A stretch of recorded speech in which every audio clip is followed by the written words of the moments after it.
Pizza ಅಂದರೆ ಮಕ್ಕಳಿಗಷ್ಟೇ ಅಲ್ಲದೆ ದೊಡ್ಡವ್ರಿಗೂ ಕೂಡ ತುಂಬಾ ಇಷ್ಟ ಆಗುವಂಥ ರೆಸಿಪಿ. ಇವತ್ತಿನ ವಿಡಿಯೋದಲ್ಲಿ ಮನೆಯಲ್ಲೇ ಪಿಜ್ಜಾ ಬೇಸ್ ಹೇಗೆ ತಯಾರು ಮಾಡ್ಕೊಳ್ಳೋದು, ಹಾಗೆಯೇ ಓವನ್ ಯೂಸ್ ಮಾಡ್ದೇ ತವಾ ಮೇಲ್ಗಡೆ ಪಿಜ್ಜಾ ಹೇಗೆ ಮಾಡ್ಕೊಳ್ಳೋದು ಅಂತ ನೋಡೋಣ. ನಾನಿಲ್ಲಿ ಯಾವುದೇ ಥರದ ಈಸ್ಟ್ ಬಳಸ್ತಾ ಇಲ್ಲ, ಹಾಗೆಯೇ ಮೈದಾ ಕೂಡ ಬಳಸ್ತಾ ಇಲ್ಲ. ಹಾಗಾಗಿ ಮೊದಲಿಗೆ ಪಿಜ್ಜಾ ಬೇಸ್ ತಯಾರು ಮಾಡ್ಕೊಳ್ಲಿಕ್ಕೆ ನಾನೊಂದು 2 ಸ್ಪೂನಷ್ಟು ಗೋಧಿ ಹಿಟ್ಟು ತಗೊಳ್ತಾ ಇದ್ದೀನಿ. ಇದ್ರ ಜೊತೆಗೆ 1 ಸ್ಪೂನಷ್ಟು ಬೇಕಿಂಗ್ ಪೌಡರ್ ಹಾಕ್ಕೊಳ್ತಾ ಇದ್ದೀನಿ. ನಂತರ ಬೇಕಿಂಗ್ ಪೌಡರ್ಗಿಂತ ಸ್ವಲ್ಪ ಕಡಿಮೆ ಅಂದರೆ ಒಂದು ಅರ್ಧ ಸ್ಪೂನಷ್ಟು ಅಡುಗೆಗೆ ಬಳಸ್ತೀವಲ್ವ ಸೋಡಾ, ಅದನ್ನು ಹಾಕ್ಕೊಳ್ತಾ ಇದ್ದೀನಿ. 1 ಸ್ಪೂನಷ್ಟು ಉಪ್ಪು ಹಾಕ್ಕೊಳ್ತಾ ಇದ್ದೀನಿ. ಇದಾದ ನಂತರ 1 ಸ್ಪೂನಷ್ಟು ಮೊಸರನ್ನ ಬಳಸ್ತಾ ಇದ್ದೀನಿ. ಹಾಗೆ 1 ಸ್ಪೂನಷ್ಟು ಎಣ್ಣೆ, ಇದನ್ನೆಲ್ಲ ಹಾಕ್ಕೊಂಡು ಚೆನ್ನಾಗಿ ಒಂದ್ಸಲ ಮಿಕ್ಸ್ ಮಾಡ್ಕೊಳ್ತಾ ಇದ್ದೀನಿ.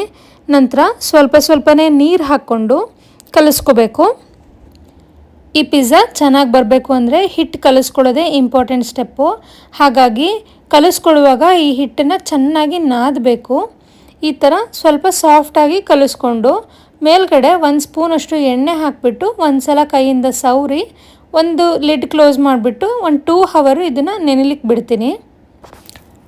2 ಅವರ್ ಎಲ್ಲ ಟೈಮ್ ಇಲ್ಲ ಅಂದರೆ ಅಟ್ಲೀಸ್ಟ್ 1 ಅವರ್ ಆದರೂ ನೆನೆಲಿಕ್ಕೆ ಇಡಬೇಕು. ಈಗ ಇದನ್ನು ಪಕ್ಕಕ್ಕೆ ಎತ್ತಿಟ್ಕೊಂಡು ಒಂದು ಪ್ಯಾನ್ನ ಬಿಸಿ ಆಗ್ಲಿಕ್ಕೆ ಇಟ್ಟಿದ್ದೀನಿ. ಪ್ಯಾನ್ ಬಿಸಿ ಆದ ನಂತರ ಟಾಪಿಂಗ್ಸಿಗಂತ ನಾನು ಪನ್ನೀರ್ ಹಾಕ್ಕೊಳ್ತಿದ್ದೀನಿ. ಹಾಗಾಗಿ ಪನ್ನೀರ್ನೆಲ್ಲ ಫ್ರೈ ಮಾಡಬೇಕು. ಇದಕ್ಕೆ ಸ್ವಲ್ಪ ಉಪ್ಪು ಹಾಗೆಯೇ ಸ್ವಲ್ಪ ಖಾರದ ಪುಡಿ ಇದೆರಡನ್ನೂ ಹಾಕಿ ಸ್ವಲ್ಪ ಹೊತ್ತು ಫ್ರೈ ಮಾಡ್ಕೊಳ್ತೀನಿ. ಈ ಪನ್ನೀರೆಲ್ಲ ಜಾಸ್ತಿ ಹೊತ್ತು ಫ್ರೈ ಆಗಬಾರ್ದು. ಹಾಗೇನಾದರೂ ಆದರೆ ತಿನ್ನುವಾಗ ರಬ್ಬರ್ ಥರ ಅನಿಸ್ತಿರುತ್ತೆ. ಪಿಜ್ಜಾ ತಿನ್ನುವಾಗ ಪನ್ನೀರ್ ಪೀಸಸ್ಗಳೆಲ್ಲ ಸ್ವಲ್ಪ ಕ್ರಿಸ್ಪಿಯಾಗಿದ್ದರೆ ಚೆನ್ನಾಗಿರುತ್ತೆ. ಹಾಗಾಗಿ ಪನ್ನೀರ್ ಪೀಸಸ್ನ ಫ್ರೈ ಮಾಡಬೇಕಾದ್ರೆ ಫ್ಲೇಮು ಲೋ ಟು ಮೀಡಿಯಮ್ ಇರಲಿ. ಒಂದು 5 ನಿಮಿಷ ಫ್ರೈ ಮಾಡಿದ್ರೆ ಈ ಥರ ಕ್ರಿಸ್ಪಿಯಾಗಿರೋ ಪನ್ನೀರ್ ರೆಡಿ ಆಗುತ್ತೆ. ಇದನ್ನೆಲ್ಲ ಒಂದು ಪ್ಲೇಟಿಗೆ ತಗೊಂಡು ಪಕ್ಕಕ್ಕೆ ಎತ್ತಿಟ್ಕೊಳ್ತಾ ಇದ್ದೀನಿ. ಹಾಗೆಯೇ ಪಿಜ್ಜಾ ಬೇಸ್ ಮಾಡ್ಕೊಳ್ಲಿಕ್ಕೆ ನಿಮಗೆ ಯಾವ ಸೈಜ್ ಬೇಸ್ ಬೇಕಾಗುತ್ತೆ ನೋಡಿಕೊಂಡು ಮೊದಲೇ ಕಲಸಿಟ್ಟಿರೋ ಹಿಟ್ಟನ್ನು ತಗೊಂಡು ಲಟ್ಟಿಸ್ಕೊಳ್ಳೋದು. ಹಾಗೆ ಲಟ್ಟಿಸುವಾಗೂ ಕೂಡ ತುಂಬಾ ಹಗುರವಾಗಿ ಲಟ್ಟಿಸ್ಬೇಕಾಗತ್ತೆ.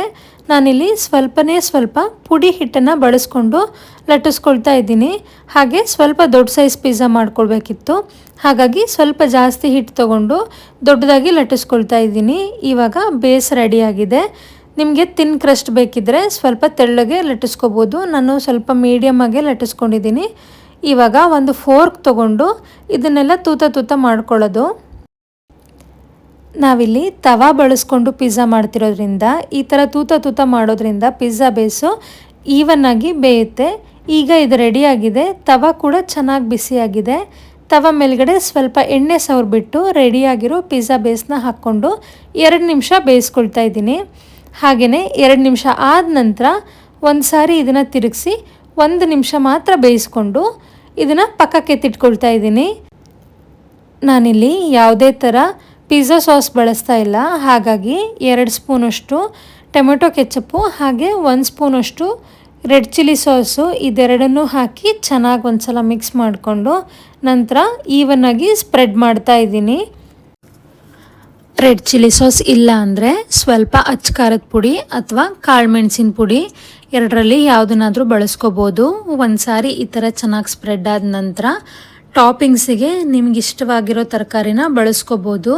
ನಾನಿಲ್ಲಿ ಕ್ಯಾಪ್ಸಿಕಮ್ ಬಳಸ್ತಾ ಇದ್ದೀನಿ. ಹಾಗೆಯೇ ಈರುಳ್ಳಿನೂ ಕೂಡ ಈ ಥರ ಕ್ಯೂಬ್ಸ್ ಥರ ಕಟ್ ಮಾಡಿಕೊಂಡು ಸೇರಿಸ್ಕೊಳ್ತಾ ಇದ್ದೀನಿ. ಇದಾದ ನಂತರ ಯೆಲ್ಲೋ ಬೆಲ್ ಪೆಪ್ಪರ್ನು ಕೂಡ ಇದೇ ರೀತಿ ಕ್ಯೂಬ್ಸ್ಗಳನ್ನಾಗಿ ಕಟ್ ಮಾಡಿಕೊಂಡು ಸೇರಿಸ್ಕೊಳ್ತಾ ಇದ್ದೀನಿ. ಹಾಗೆಯೇ ನಾವು ಮೊದಲೇ ಫ್ರೈ ಮಾಡಿ ಇಟ್ಕೊಂಡಿದ್ದಂತಹ ಪನ್ನೀರ್ ಪೀಸಸ್ನು ಕೂಡ ಸೇರಿಸ್ಕೊಳ್ತಾ ಇದ್ದೀನಿ. ಇದರೊಟ್ಟಿಗೆ ನಿಮ್ಗೆ ಇಷ್ಟ ಇದ್ದಲ್ಲಿ ಬೇಯಿಸಿರೋ ಮಶ್ರೂಮ್ ಬಳಸ್ಕೋಬೋದು ಅಥವಾ ರೆಡ್ ಬೆಲ್ ಪೆಪ್ಪರ್ ಬಳಸ್ಕೋಬೋದು, ಟೊಮೊಟೊ ಬಳಸ್ಕೋಬೋದು. ಇದೆಲ್ಲ ಆದ ನಂತರ ಸ್ವಲ್ಪ ಸ್ವೀಟ್ ಕಾರ್ನು ಕೂಡ ಇದ್ರ ಮೇಲ್ಗಡೆ ಹಾಕ್ಕೊಳ್ತಾ ಇದ್ದೀನಿ.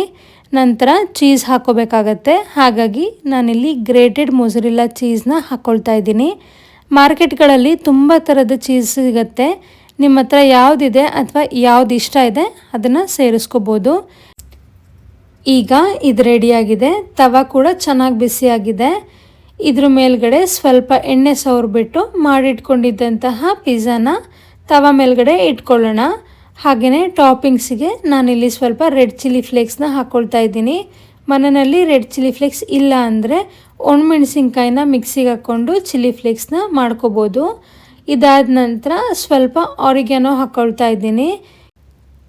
ಪಿಜ್ಜಾನೆಲ್ಲ ಹೊರಗಡೆಯಿಂದ ಆರ್ಡ್ರ್ ಮಾಡ್ಕೊಂಡಾಗ ಚಿಲ್ಲಿ ಫ್ಲೇಕ್ಸು, ಆರಿಗ್ಯಾನೋ, ಮಿಕ್ಸ್ಡ್ ಹರ್ಬ್ಸು ಇದೆಲ್ಲವೂ ಕೂಡ ಇದ್ದೇ ಇರುತ್ತೆ ಮನೆಯಲ್ಲಿ, ಅದನ್ನೇ ಬಳಸ್ಕೋಬೋದು. ಇದರೊಟ್ಟಿಗೆ ನಾನು ಸ್ವಲ್ಪ ಮಿಕ್ಸ್ಡ್ ಹರ್ಬ್ಸ್ನು ಸೇರಿಸ್ಕೊಂಡು ಲಿಡ್ನ ಕ್ಲೋಸ್ ಮಾಡಿ ಒಂದು 5 ಮಿನಿಟ್ಸ್ ಹಾಗೆ ಬಿಡ್ತಾ ಇದ್ದೀನಿ. ಅಷ್ಟರಲ್ಲಿ ತರಕಾರಿನೂ ಕೂಡ ಸ್ವಲ್ಪ ಕ್ರಂಚಿಯಾಗಿರುತ್ತೆ, ಹಾಗೆಯೇ ಚೀಸ್ ಕೂಡ ಚೆನ್ನಾಗಿ ಮೆಲ್ಟ್ ಆಗಿರುತ್ತೆ. ಮೊದಲೇ ಹೇಳ್ದಾಗೆ ಗ್ಯಾಸ್ ಫ್ಲೇಮು ಲೋ ಟು ಮೀಡಿಯಮೇ ಇರಬೇಕು. ಇವಾಗ ಇದು ರೆಡಿಯಾಗಿದೆ. ನೋಡ್ತಿದ್ದೀರಲ್ವ ಎಷ್ಟು ಕಲರ್ಫುಲ್ಲಾಗಿ ಕಾಣಿಸ್ತಿದೆ. ಹೊರಗಡೆಯಿಂದ ತಂದಿರೋ ಪಿಜ್ಜಾ ಥರನೇ ಇದೆ. ಟೇಸ್ಟ್ ಕೂಡ ಸೇಮ್ ಅದೇ ಥರನೇ ಇತ್ತು. ನೀವು ಕೂಡ ಮನೆಯಲ್ಲಿ ಒಂದ್ಸಲ ಟ್ರೈ ಮಾಡಿ. ಹೇಗೂ ಮಕ್ಕಳೆಲ್ಲ ಮನೆಯಲ್ಲೇ ಇರ್ತಾರೆ, ಅವರು ಖುಷಿಯಿಂದ ತಿಂತಾರೆ. ರೆಸಿಪಿ ಹೇಗನ್ನಿಸ್ತು ಅಂತ ಕಮೆಂಟ್ ಮಾಡಿ. ನಿಮಗೇನಾದರೂ ಈ ರೆಸಿಪಿ ಇಷ್ಟ ಆಗಿದ್ದಲ್ಲಿ ಪ್ಲೀಸ್ ಒಂದು ಲೈಕ್ ಮಾಡಿ. ಮತ್ತೆ ಸಿಗ್ತೀನಿ ಮುಂದಿನ ವಿಡಿಯೋದಲ್ಲಿ ಇನ್ನೊಂದು ಹೊಸ ರೆಸಿಪಿ ಜೊತೆ. Thank you for watching this video.